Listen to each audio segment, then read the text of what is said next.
too, Ranking Member Ruiz, am concerned about misinformation. The greatest perpetrator of misinformation during the pandemic has been the United States government. Misinformation that COVID was spread through surface transmission, that vaccinated immunity was far greater than natural immunity, that masks were effective. Now we have the definitive Cochrane review. What do you do with that review? Cochrane is the most authoritative evidence body in all of medicine and has been for decades. Do you just ignore it, not talk about it? That myocarditis was more common after the infection than the vaccine. Not true. It's 4 to 28 times more common after the vaccine. That young people benefit from a booster. Misinformation. Our two top experts on vaccines quit the FDA in protest over this particular issue, pushing boosters in young, healthy people. The data was never there. That's why the CDC never disclosed hospitalization rates among boosted Americans under age 50. The vaccine mandates would increase vaccination rates. The George Mason University study shows it didn't. It did one thing. It created never vaxxers who are now not getting the childhood vaccines they need to get. Over and over again, we've seen something that goes far beyond using your best judgment with the information at hand. We've seen something which is unforgivable, and that is the weaponization of medical research itself. The CDC putting out their own shoddy studies, like their own study on natural immunity, looking at one state for 2 months, when they had data for years on all 50 states. Why did they only report that one sliver of data? Why did they salami slice the giant database? Because it gave them the result they wanted. Same with masking study. Well, the data has now caught up in giant systematic reviews, and the public health officials were intellectually dishonest. They lied to the American people. Thank you. That was Johns Hopkins professor Dr. Martin Makary testifying before the House Subcommittee on the Coronavirus Pandemic yesterday.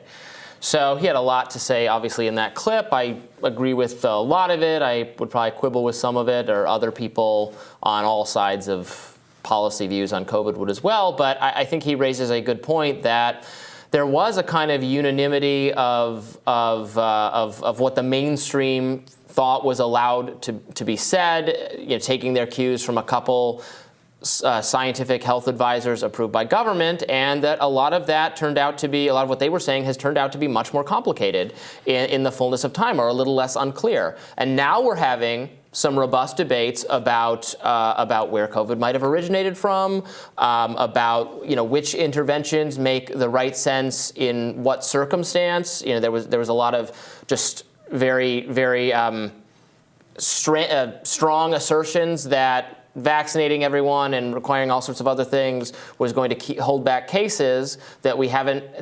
And now we've had time to study a lot of those things, and the evidence hasn't quite emerged to back that up.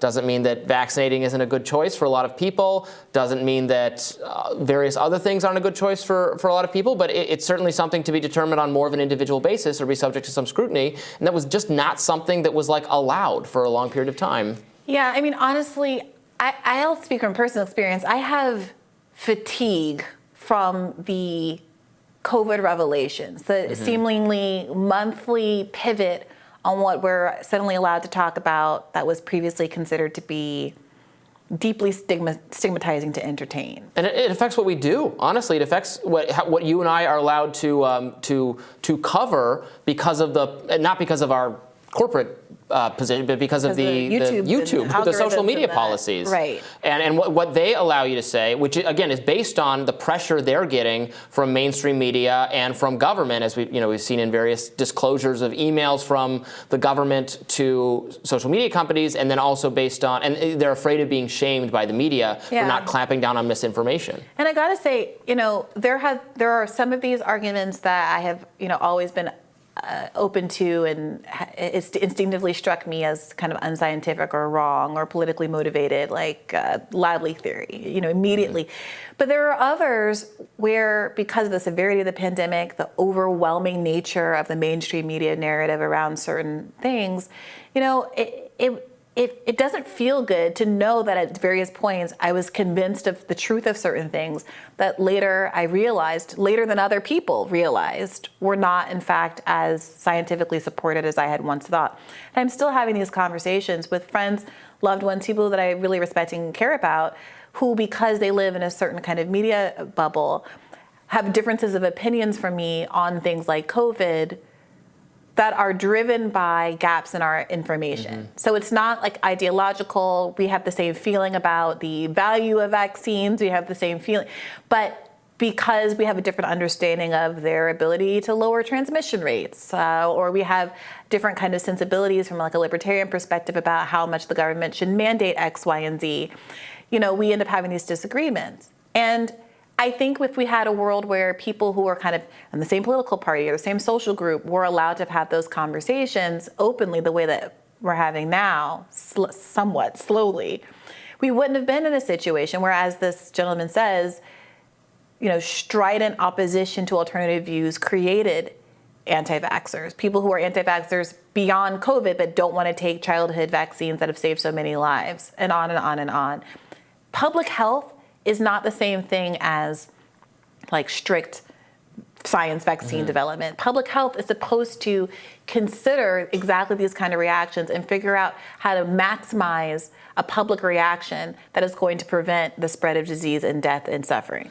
And it feels like the public health decisions that were made here were just so off the mark. And I hope that people learn from this, if nothing else. Well, it's just like the doctor said, there is now increased resistance to the idea that experts could possibly be right about anything, which I don't think is necessarily healthy at all. I think the expert consensus should inform your own decision making. You should take it into account. It can be right. There are times when it's right. There are times when I disagree with it, or I think it's wrong. Or you have to consider. Or the experts disagree. Or the experts disagree with each other. Or you have to consider, what kind of biases or institutional issues they do have, like we are learning with the lab leak theory. But do they had institutional incentive to discount it because it would have liability? It would imply, and it would interfere with their future ability to do research. It brings them into the picture in a kind of negative way. So of course they're going to be more inclined to discount it. We're talking about what incentives do people approving various therapeutics or vaccines have? How closely are they working with the pharmaceutical companies that make them? All that kind of stuff. That's all important to factor into your own decision making and your own understanding of what's best. That doesn't mean you just